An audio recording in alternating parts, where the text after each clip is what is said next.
Hi, it's Grandpa from Grammy and Grandpa Read, and today's book is Comet's 9 Lives. It's written and illustrated by Jan Brett. We like her books. Comet was born 30 miles out to sea on Nantucket Island. He grew up wandering all over the island, staying a few days here and a few days there. One summer day, Comet stopped in a garden to nibble some tasty-looking foxgloves. First, they made him feel woozy. Then he fell into a deep sleep. When Comet woke up, he felt fine, but different.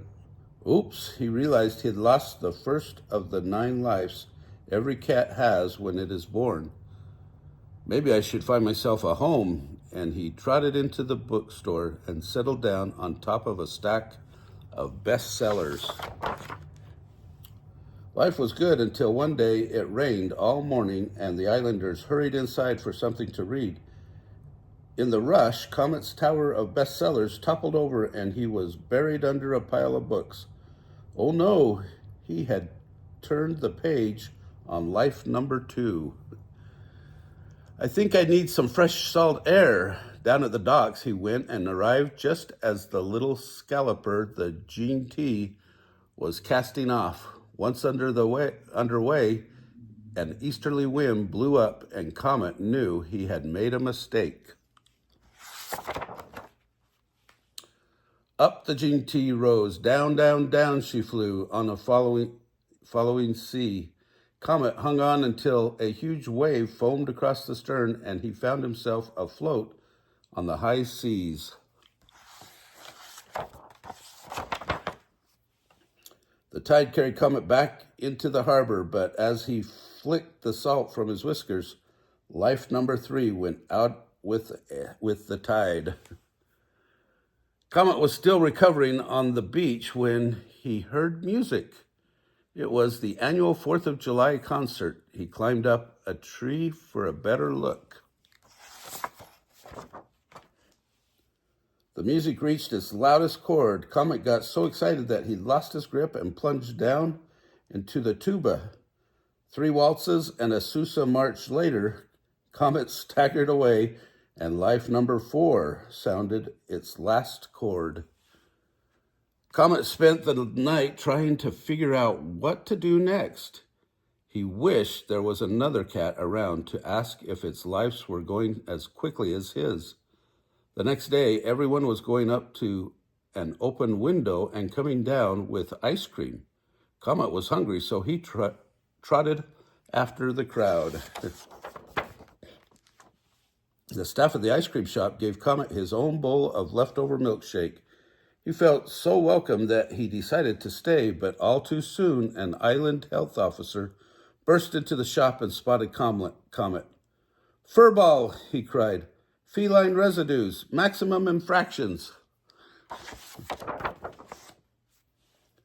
Startled, Comet jumped up and fell headfirst into a strawberry shake. The staff pulled him out, and he watched the life number 5 fly off, licking its paws. "Maybe I'm trying too hard. It's time for some fun." He climbed into a bike basket just as a crowd of summer visitors were hurrying off the ferry. It was Waffle's first time on the island. She was happy to have Comet's company, and off they went, bumpity-bump all around the island. Just as they reached the bottom of the last hill into the village, Waffles screeched to a halt to avoid a taxi. Comet went flying along with life number 6. "I think I'll just walk the rest of the way." Comet was limping by the island theater when a poster advertising the last performance of summer caught his eye. A beautiful actress with a sweet smile looked at him. Maybe she would like to take a cat home with her.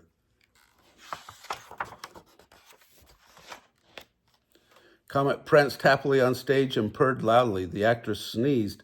"There's a cat in here," she shrieked. "I'm allergic to cats."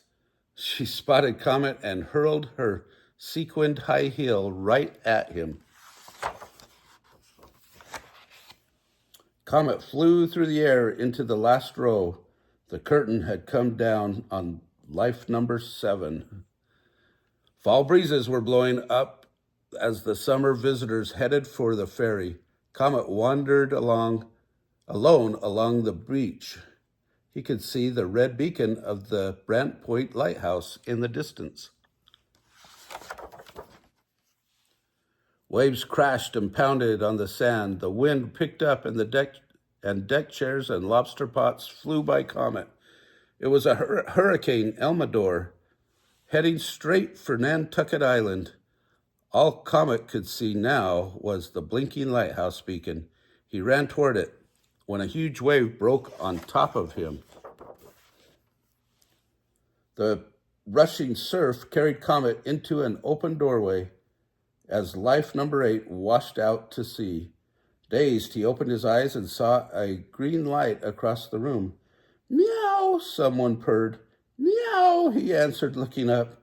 He was staring into the green eyes of the lighthouse cat. At that moment, he knew he was home. And as the fall days turned into winter, Comet knew exactly where he wanted to live for the rest of his life. Oh, it's a good thing he was down to his last life, wasn't he? Life number 9. If you like this book, smash the like button down below. Give us a big thumbs up. Subscribe to the channel of Grammy and Grandpa Read, and watch the playlist for cats, the playlist for Jan Brett books, and the playlist for animals. Have a great day.